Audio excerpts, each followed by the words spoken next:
Thanks, Molly, for the technical assistance and for organizing this great symposium. So I'm excited. This is one of my first opportunities to present work from my new lab somewhere besides University of Washington, where I am now. So I'll start with some preliminary published work and then move on to unpublished things.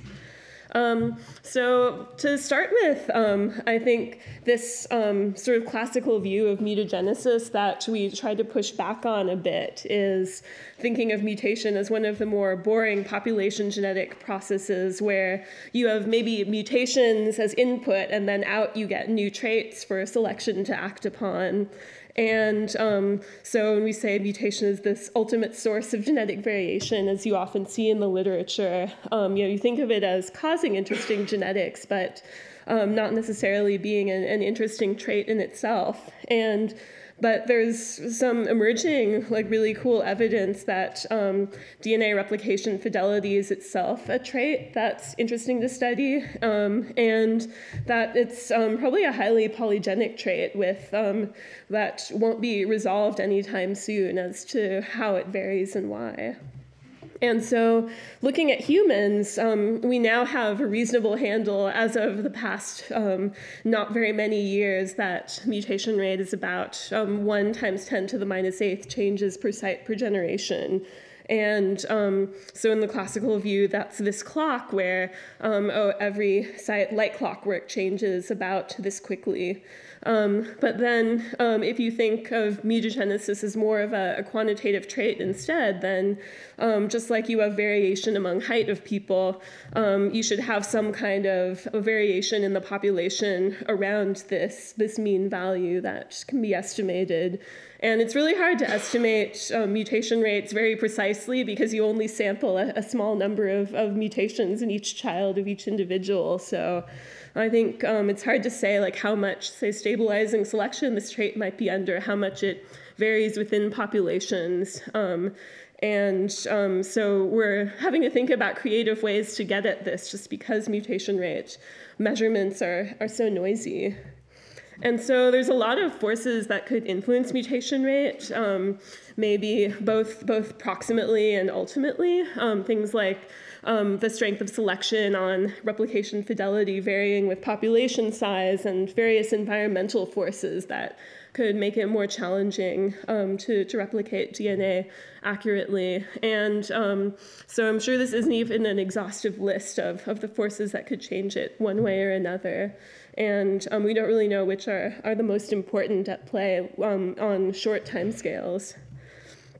And so one really important insight from cancer that I've made an effort to sort of port into the evolutionary field is this idea of mutational signatures. And this is a way of increasing the dimensionality of the mutagenesis trait from just a single number into a more complex phenotype that makes it a bit easier to study. So with mutational signatures, some of the first ones you think of are due to environmental exposures. Say the genomes of lung cancers that result from tobacco exposure tend to have mutations from C to A.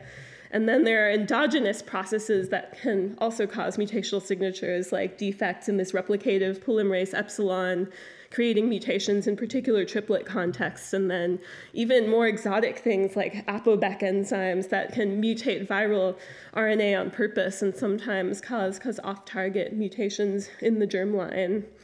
And so how can this help us study mutation rate as a complex trait? So just conceptually, you can imagine different signatures possibly being active in the germline, say at different phases in development of male and female gametes and the early embryo. And that if the mutation rate is going to vary between individuals or change, it probably doesn't affect every one of these hypothetical signatures equally. And so maybe you can tell that the mutation rate has subtly changed in one population versus another by looking for an imbalance in the dosage of different signatures that occur. And so when I first started to look for this sort of signature, I found a much stronger signal than I ever expected to find of when you compare private SNPs segregating in different human populations, Africans and Europeans and East Asians, you find about 50% more mutations of this particular type, TCC, mutating to TTC in Europeans compared to these other groups that are really have only diverged within the past 50,000 years or so. And so this shows that there does appear to be a change and an imbalance in the proportion of mutational signatures acting in the human germline, though it doesn't tell you what the cause is, even whether it's genetic or environmental. And so there's a lot of work to be done, both trying to narrow down this cause and saying how often this kind of spectrum shift occurs. And so so Jonathan Pritchard and I followed up on this initial observation, looking at the allele frequencies of these segregating TCC to TTC mutations, and we actually found evidence that the mutation rate changed twice, not just once in this recent history of Europeans, of the rate going up and then going down again, which you can get by modeling the dependence of allele frequency on allele age.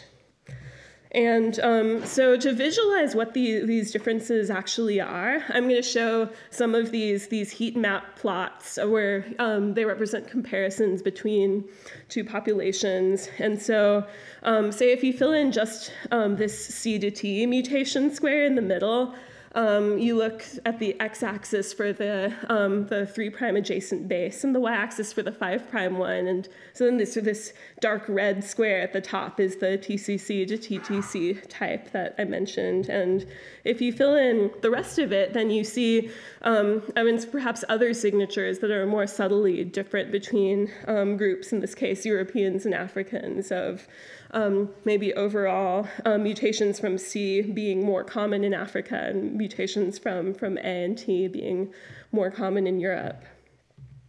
And then another way to visualize this that I'll show are these PCA plots, where you can take, you can summarize the mutation spectrum of an individual by taking their derived alleles at segregating sites and making this 96-dimensional histogram of the mutational types and running PCA on these quite compressed summaries of the individual genomes. And it's a kind of cool result that this spectrum in humans is enough to assign the continent of origin. So it sort of evokes these population SNP level PCA plots that are able to classify individuals into populations, but then this is a vector of several thousand dimensions instead of less than 100 and much more information.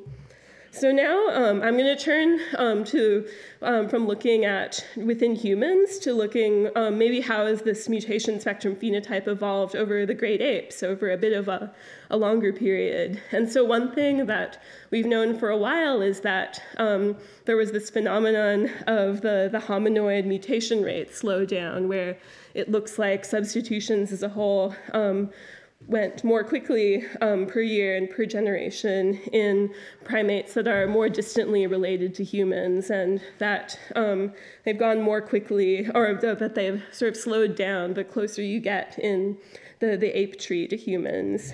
And so some of this is probably explained by changes in paternal age over time, of lengthening generation times as you get closer to humans in the tree, but there are also indications that not all of it is explained by that. And then some work from Molly's group showed that there were likely some associated spectrum changes during this evolution as well, as you would expect, since it's millions of years and we already have spectrum changes within humans in a few thousand years. And so what happened to the great ape mutation spectra during this hominoid slowdown? So we published a few preliminary indications of this in our work on the human spectrum. So just working with this grade 8 genome diversity project containing about 80 genomes from humans, chimps, gorillas, orangutans. So if you compare to closely related lineages like a bonobo and a chimp, at least on the color scale I'm showing, their mutation spectra are pretty similar. But then if you compare a human to a chimpanzee, you start to see more stripy patterns that represent signature differences of, say, it looks like relatively more of the mutations occurring at CPG sites in humans, and strangely being transversions rather than the C to T transitions that you typically associate with these sites. That's the red stripe at the top. And then if you compare human to gorilla, this slightly more distant pair of lineages, you also see more pronounced spectrum differentiation and maybe more different block-like signatures than you pick up in the human-chimp comparison. And so, like, an interesting pattern that this starts to get at is like, instead of just one-off weird changes like the TCC pulse in Europeans, just a steady drift of the mutation spectrum phenotype changing over time in the apes as you get to a more distant evolutionary separation. And so my student, Michael Goldberg, has been working on fleshing out more about saying why are the, like how exactly are the grade 8 mutational processes different from each other. And so one of the first things he did was to, of course, make one of these PCA plots for grade 8 diversity, and it sort of has the humans inset as this little blob at the bottom. And you remember humans on their own show a certain amount of structure differentiation, but then on this scale of apes, it's all compressed together again. And then actually this grade 8 genome diversity project contains 4 different subspecies of chimps as well as 3 different subspecies of gorillas. And the subspecies of gorillas all look pretty similar to each other. And there's just one of the 4 chimps, these Western chimpanzees, that look quite different. And that was exciting to us because of some preliminary work that showing that both that's sort of the outgroup to other chimps, but they also have some interesting genomic characteristics like more transposable element proliferation. And so you can also sort of see this pattern I alluded to before of the 8 mutation spectra clustering by phylogeny, where you have this sort of line in the middle of PC1 separating the human chimp bonobo lineage from other apes, as well as other divisions you can draw that correspond to branches in the tree. And so going back to this theoretical schematic of forces that can impact mutation rate, so of course we'd like to know which of these have been active during ape evolution and contributing to these patterns. And so the way that I'm going to start narrowing this down is to look at the spatial distribution of mutations to get more information on what caused them. And so just when I thought of how to illustrate this, perhaps for less sophisticated audiences than this one, I thought about this board game of Candyland that shows a genome-like object running through various hazards. And so you could think of, some regions might have the mutagenic hazard of transcription of genes, and others might have methylation, which we know also increases mutation rate in certain contexts, and recombination that happens in hot spots, and that there's growing evidence is mutagenic as well. And so this motivated the subdivision of the ape genomes into some different compartments to see whether certain compartments seem to have their mutation spectra evolving faster than others. And so we've also started to think about this division of mutation rate modifiers into cis-acting and trans-acting ones, which is an analogy from, of course, inspired by work on gene expression, where you could have cis modifiers of gene expression related to sequence of, if a sequence changes, say, in a transcription factor binding site, you might change nearby expression, or you could have a trans-acting change in transcription factor itself that might change gene expression farther away. And so you can think of examples like changes to replication timing, transcription, et cetera, that would be likely to modify the mutation spectrum in cis in certain compartments, but then also changes to broad pathways and perhaps polymerases or repair enzymes that might have some compartment asymmetries, but more broadly affect the genome. And so we asked whether interspecies mutation spectrum differences would be dominated more by cis versus trans differences. And so I'm going to start with just two contrasting genomic compartments to illustrate what we're looking for. And so we decided, of course, for compartment 1 to pick sort of the most generic, boring DNA we could find, just to take the third of the genome that has no evidence of conservation by the standard phylo-P metric, and also no repetitive DNA is identified by repeat masker. So I'll call this the non-repetitive, non-conserved NRNC compartment. And for a more interesting compartment, we decided to look at endogenous retrovirus-derived DNA, which has this distinctive origin of selfish elements replicating. And this is quite ancient in this case, since we're looking at ERVs that are present in all the apes and probably didn't originate this way very recently in the past. And then also they have some distinctive epigenetic modifications, and also like maybe attacked by distinctive cellular processes, or have been during their origin, as I alluded to before with ApoBec enzymes that preferentially try to mutate selfish-derived DNA. And so we know that there's also been a change in ERV activity during ape evolution with sort of the measures to make these die down, getting more aggressive as you get closer to humans.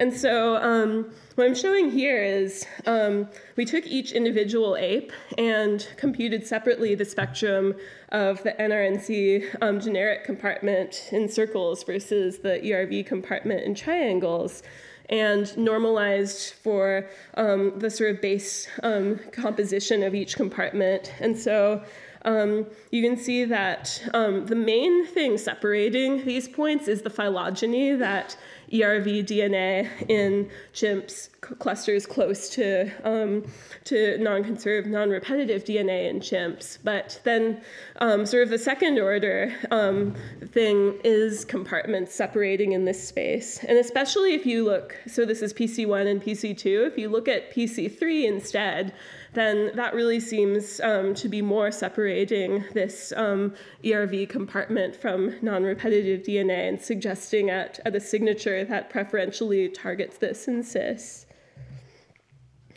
And I'm just going to summarize some quality control measures that, of course, we were worried about, and many others might be too in these analyses. So I mentioned that we had to normalize the spectrum for the composition of compartments to make sure what we're seeing is actually has to do with the SNPs and not the underlying DNA that has an opportunity to mutate. And we also did some bootstrapping where we took subsets of the non-repetitive, non-conserved compartment about the same shape as the ERV compartment. And we verified that these all cluster very close together in the mutation spectrum space, so it doesn't appear to just be an effective sampling noise. And then we also stratified the SNPs within each compartment by mapping quality and looked at how these might systematically vary from each other. And we did find that the distinctive NRNC spectrum, you see the same thing if you only look at the highest quality SNPs from there. So it doesn't appear to be an artifact of, say, more mapping quality issues in this compartment.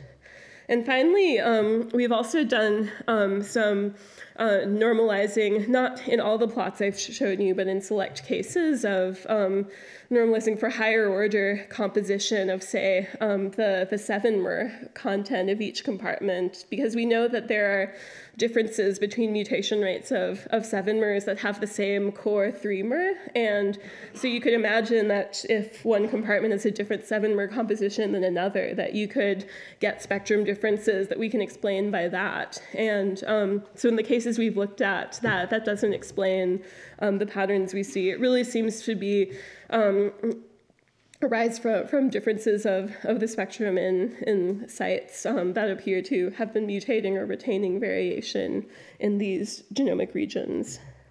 And so what is this ERV signature I've been alluding to? So when we made these heat map comparisons of the ERV DNA to the non-repetitive, non-conserved DNA of the variation within each species, we sure enough get comparisons that look really similar to each other, suggesting that this ERV-specific signature is pretty conserved across all these species. And so what are these red and blue patches here exactly? Well, first of all, there's a bit of a stripe in the C to T box, which corresponds to higher CPG transition rates in the ERVs, which maybe isn't surprising if they tend to be more heavily methylated than the genome on average. But we see an even stronger signature of these C to G transversions at the same site. And there's indications from the literature that this could be a sign of sort of an alternative epigenetic modification at these sites of when they're hydroxymethylated instead of simply methylated, they tend to resolve via this mutation instead of the C to T mutation. And finally, there are fewer mutations in the ERVs of A to T transversions in a specific TAA context. And this one is interesting because it's at the core of a larger motif that appears to be a hotspot for transposase cleavage and insertion. And so this has been previously shown to be like an extremely highly mutable 7-mer, given that A to T mutations have pretty low rates in general. And so perhaps this ERV compartment is a higher target of this process. And so we also wanted to compare the ERVs to specifically a heterochromatic compartment to see how much of this specific signature is just generically due to DNA repression and how much is more specific to this viral origin DNA. And so we did find that the two appear distinct. And so this is, in humans, the comparison of the ERVs to the non-conserved, non-repetitive compartment as a whole. And then this is a comparison to heterochromatin annotated by the ENCODE project. And so here we had this what we think is the hydroxymethylation signature, as well as the regular methylation signature. And then also a signature that we can interpret with the help of Molly and Ipsita's preprint that showed differences in spectrum of early and late replicating regions. And this C to A transversion bias appears consistent with maybe ERVs being later replicating on average, which like you do see in the annotation.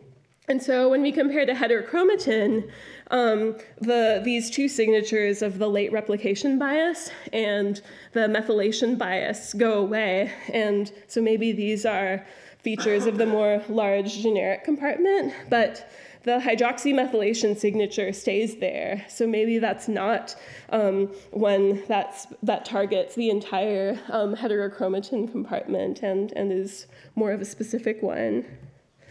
And so this signature of late replication I alluded to also appears to be pretty conserved across the ape phylogeny. So now I have the same non-repetitive, non-conserved compartment, but then there are subsets of the quarter of the genome that replicates the earliest versus the quarter that replicates the latest, and they all sort of separate along this diagonal axis.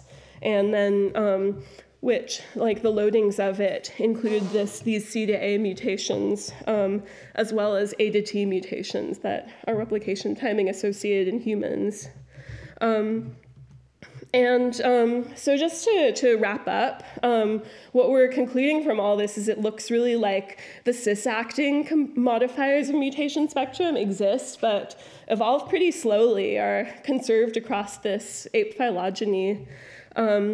And so this is a picture of a bunch of compartments together, specifically from gorillas, where the dark ones are non-repetitive DNA, the lighter ones are more repetitive DNA, and then there are also shapes denoting early versus late replication, as well as ERVs and lines and heterochromatin. And so you have sort of this replication timing associated PC1 and a repetitive content associated PC2, and PC3, the ERVs separating, as we saw before. And you get largely the same thing in bonobos as an example, that within this other species, you see a similar higher order arrangement. And then in the picture in chimps is interesting because of this Western chimp subspecies that I mentioned was distinct. So the Western chimps are these darker blue, and the 3 other chimp subspecies are these lighter colors that don't separate very much. And so you still have this replication timing axis that seems pretty orthogonal to the subspecies separation, but then the repetitive content axis, it doesn't perfectly align with the separation of the subspecies, but it comes much closer, and that's sort of tantalizing in light of what we know about Western chimps having more repetitive content. And so what we're seeing is just that a lot of these differences in mutability of genomic compartments, we think they exist, but that they've remained pretty stable despite the overall genome-wide spectrum changing a lot. And we haven't found much evidence of evolution of these cis-acting modifiers other than, I didn't show this, but we checked human and chimp recombination hotspots, which do appear more like what you would expect from a cis-acting process that changes quickly. But then, so now we can see that whatever these faster evolving germline mutators are, they fit more the profile of transacting processes that act more uniformly across the genome.